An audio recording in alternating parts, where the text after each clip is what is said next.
Welcome back to the morning show presented by the PIC Center. And from the PIC Center, we have Dr. Donna O'Neill with us this Friday morning. Welcome, Donna. Good morning. Happy Memorial Day. Happy Memorial Day. Yeah, I think we need to recognize our veterans. You know, they protected us, and now as we're in all this battle against this little coronavirus, we need to protect ourselves and each other. And I thought it might be a good idea to look back at, what we've learned.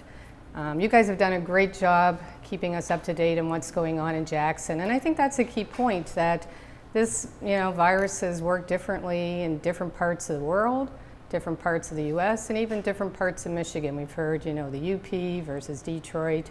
So it's kind of been a patchwork, fabric here. But there's a lot that we don't know. And as an infectious disease doctor, to be honest with you, I never thought I'd see this. I mean, I thought seeing HIV/AIDS and curing Hep C, that was enough for one career. So although they teach you about this, I really never thought I would see it. So it's been very humbling. I've kind of gone back to school. I've, tried to sift through all the information and try and make sense of it. And it's just been so fast and so overwhelming. And I think that's the way we're all feeling now that we see a little bit of freedom ahead of us.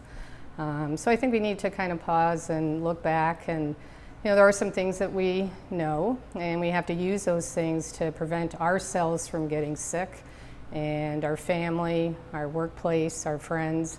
And I mean, that's been one of the things that I've been challenged with, because I've kept the office open differently, but I've kept it open throughout this. And my goal is to make it safe, for my staff and the patients. And now with people going back to work, or thinking about, even the schools in the fall, it's a huge challenge. But there's, Ford went back, and no surprise. I mean, they had to shut down, but they had a plan. They did it quickly. But one of the lessons that maybe we need to learn from that is, if you're sick, don't go to work. And I know our human resource policies, don't favor that. Actually, sometimes you get penalized because of it, and I think that might have to change. But please protect, others, protect your business. Don't go to work sick. So, I mean, let's look at some of our outbreaks. What do you think the biggest outbreak has been in the world, or the U.S., or even, Michigan or Jackson? Workplace. Workplaces. Nursing homes. Bingo. So, I mean, in Canada, 80% of the deaths have been in nursing homes. They didn't have, enough staff. They called the military in. So we heard that, I don't know if it was a third of our cases or deaths in Jackson. A third of the deaths in Jackson are nursing homes. Yeah, in Hillsdale, they have, really high numbers of people who've passed away, and most of those were from the nursing home. So I think we have to look back at that so we know what to do in the future. And so the CDC and the CMS, government agencies, they brought out recommendations for the nursing homes. I mean, we need to educate them, prepare them with their PPE. We have to have better methods to detect those outbreaks in the nursing homes. Pennsylvania is going to test everybody in a nursing home to see if they've had the infection. That's a lot of people, a lot of nursing homes. So we have to learn from that and move forward. In Jackson, we all know the big one is the prison. And you've asked me before, what's it going to look like? Is it going to go away this summer? Is it going to, come back in the fall? We may have a low level of infection in Jackson because of the prison. And my partner, Dr. Kack, says it might end up being like, tuberculosis. So when we think someone's infected with tuberculosis and they're coming into the hospital, they're immediately put in isolation, in special rooms. So it may be with us all summer long. We may not get a total reprieve of it, but the numbers definitely have been going down. We've done a really good job. With businesses going back, meatpacking plants have been a big one. Let's learn from those places. I mean, they're close together, and it's noisy. Our factories are noisy, so they're talking loudly, and that expels a lot of the virus. So I think we have to learn from all those places. I mean, the other big place, we have to keep in mind, especially right now, is religious institutions and practices. So one of my first visits here, I brought about South Korea. I mean, that was the impetus for their outbreak. We heard about in New York, in the Jewish community, where, from all their celebrations, it caused their outbreaks. Choir singing, in Seattle, they knew about it, in Seattle of all places. It was, where, the disease first hit. So they said, please, if you're sick, don't come. Bring your own music. They spaced everybody out, but singing in a room, for 2 hours. 45 out of the 60 people got infected. And unfortunately, there were 2 deaths. So it shows you social distancing only works so far, and that's why you need the other ingredients in that recipe to keep you safe. So as we're kind of, we're obviously Northern Michigan and the UP is opening back up a little bit. Not for hair salons. Not for hair salons. And even, in a couple days, there's emergency vet visits, but not dog groomers. A lot of confusion, but as we start to open up, and what most concerns you about the state reopening? The state, well, that's a big one. I mean, I Sure. just think small and local. We're going to have to be really patient. We're going to make mistakes. Hey, I still make mistakes. The other day I ventured out. I had to get some cards, went to a store. I think it's the second time I've been out. And when I got in the car, I didn't clean my hands immediately. And it was like, I quickly remembered, but it wasn't the first thing I did when I got in the, so what I did when I got in the car. So we have to be patient with ourselves. We have to work with each other, remind each other. It takes time to change our behavior. We can't change our genes. We can't change, most of us where we live, but we can work on our behavior. And that's what we have to focus on controlling. So I think sometimes we're, maybe get a little sloppy, a little lazy. So we need to, pay attention, to all of this. Yeah, and I think as we are seeing things open up, things will be different. So yesterday, we did hear the dentists and doctors would be open, car dealers by appointment, the things that are opening, the places that will be open are going to have all kinds of new rules, and they are rules in order to keep people safe, the staff. I talked to Dr. A.J. Blaze last night, and the office is going to be completely different. The experience is going to be completely different for someone coming in for a cleaning or a dental procedure, and that's going to be everywhere. As everything opens up, it'll be a whole new environment that we all have to get used to. So, in my office, I'm a broken record. I know I keep telling you all to be patient. You don't come into my office by just opening the door. The doors are locked.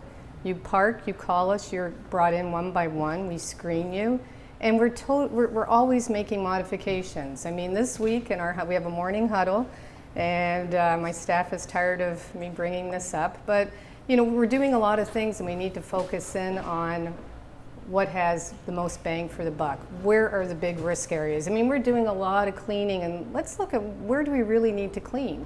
Number one is probably the bathrooms. How often?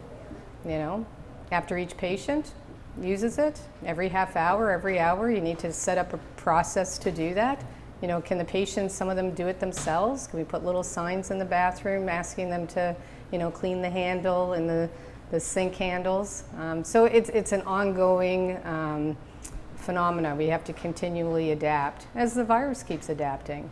But and businesses will be slow, and some of them may not open up at all.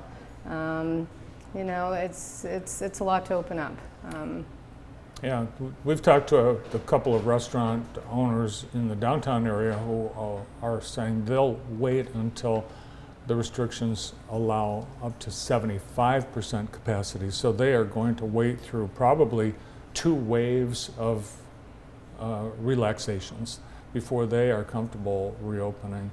And the one thing all restaurant owners that I've talked to have said, we're going to have to have new positions, extra staff, bathroom monitor, somebody that's on the bathroom all the time. The front door it's going to be staffed all the time, so it's going to be different and expensive. We've got a lot more with Dr. Donna O'Neill as we continue here on the morning show after this quick break. Stay with us.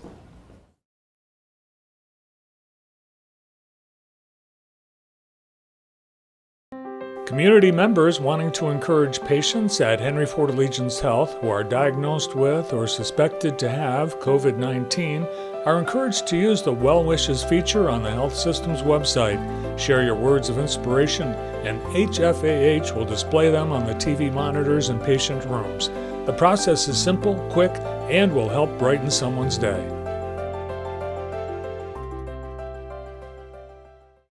Come see why Art Main is the #1 choice for service for so many Jackson drivers. At Art Main, you know you're getting quality work and quality technicians at a fair price. That's why so many of our customers come back again and again. Whether it's a simple oil change or full body repair, Art Main makes it easy with our online service scheduling. We can even text to keep you up to date. Come see why Art Main is the largest express facility in Jackson County. We're driven to be the best. We're Jimmy's Towing. Breaking down is always inconvenient, and you never know when it's going to happen. From lockouts and flat tires to jump starts, Jimmy's Towing is on the job 24/7, 365. For fast response anytime, anywhere, the name to remember is Jimmy's. Save our number in a safe place, and if you're in an accident, request Jimmy's Towing. We're driven to be the best. We're Jimmy's Towing.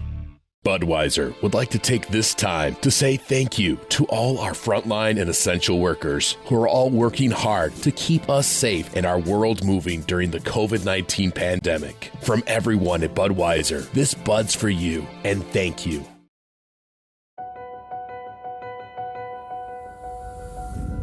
As we work to get through these times together, you may not be thinking about blood donation. But blood is desperately needed now to save lives of people who are sick with a range of serious illnesses. It's easy and safe to give. If you are in good health, please donate. We need heroes now. Visit redcrossblood.org to schedule an appointment. Jackson Public Schools Kindergarten and Young Fives Roundup is underway. During the school closures, you can enroll your student online or call one of the schools to receive assistance for enrollment. Please visit the JPS website, jpsk12.org, for more information. Go Vikings!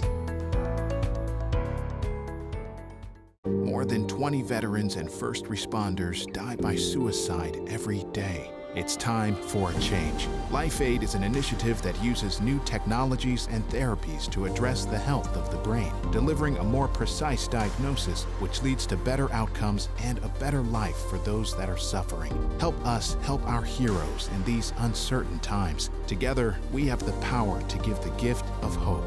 Go to lifeaidhope.org to learn more and donate today.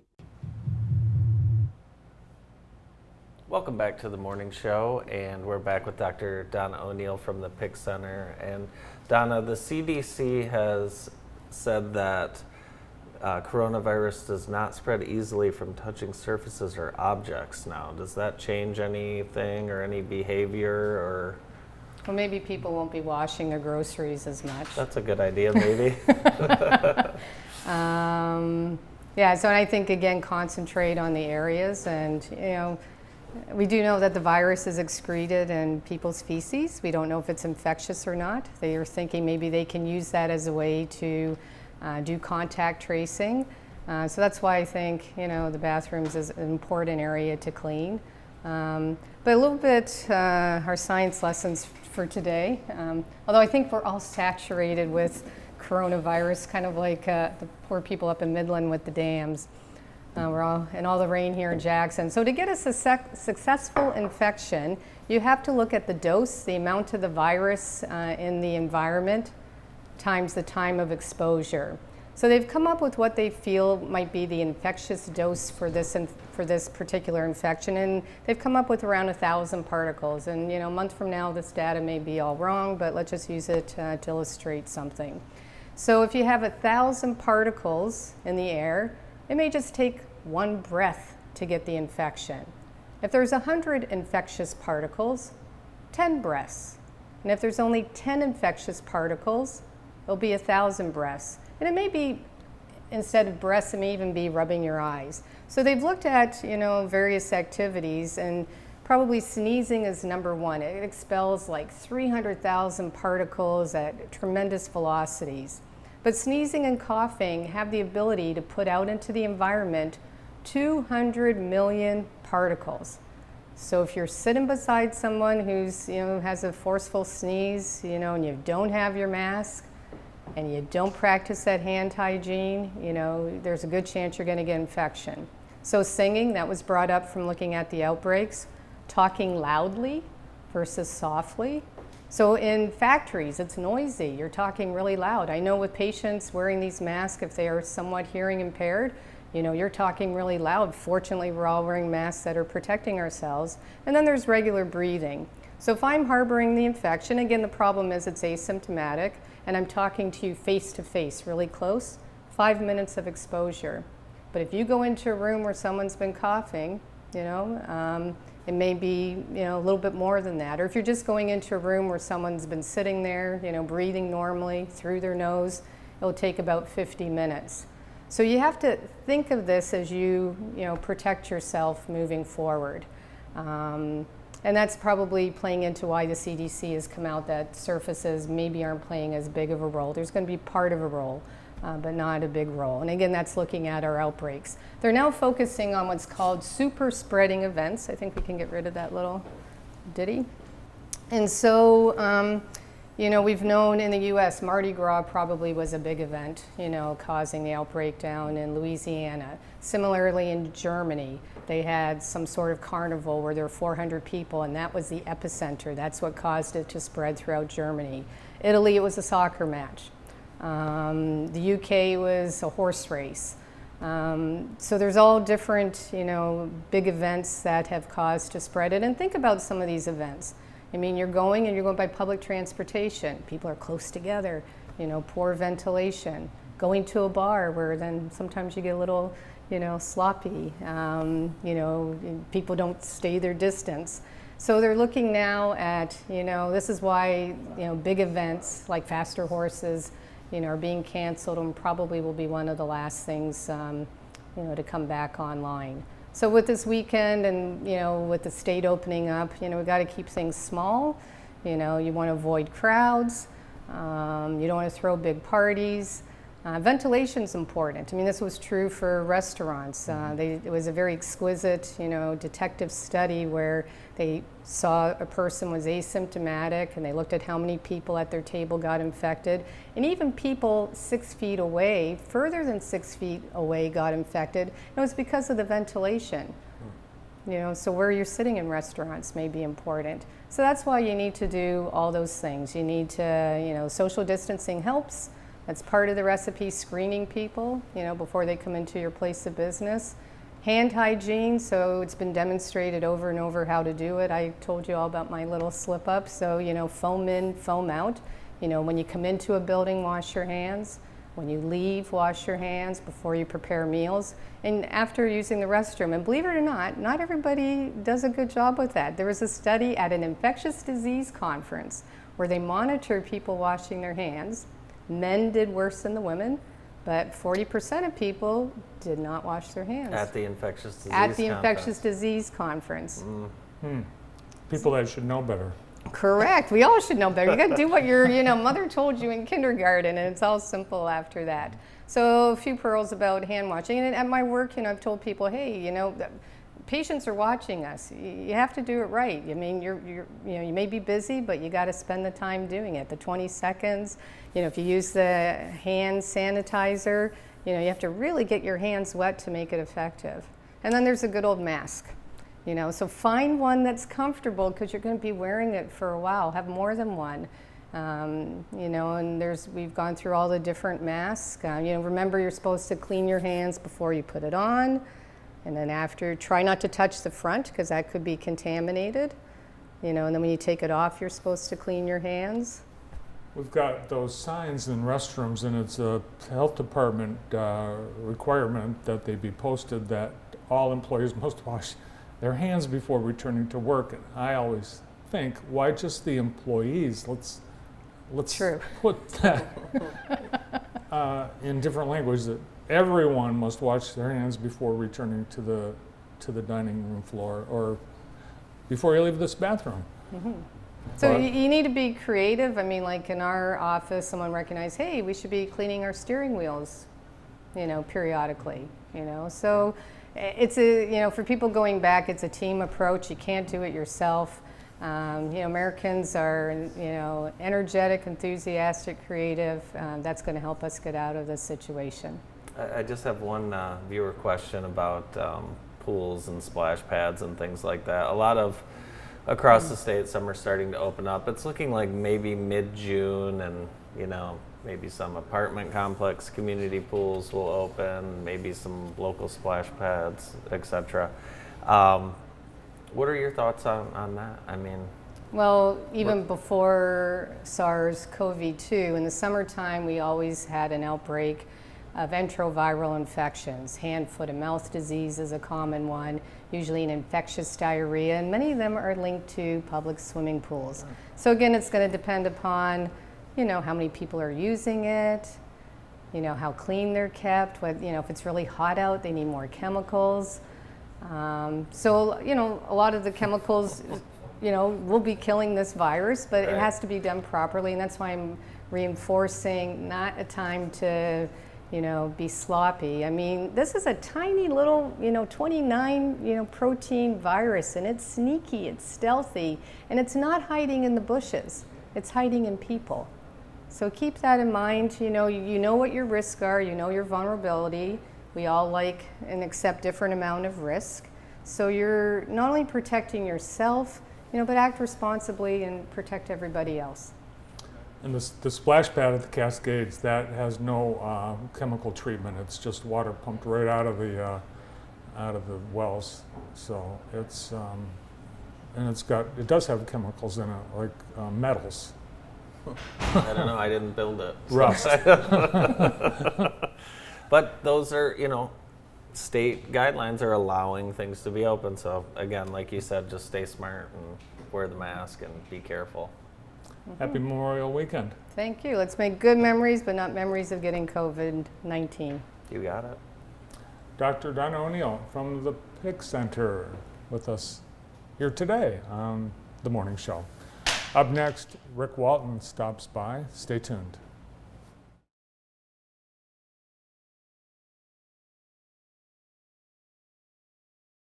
I've been a Kelly Express Smart customer for years, and there's a simple reason why.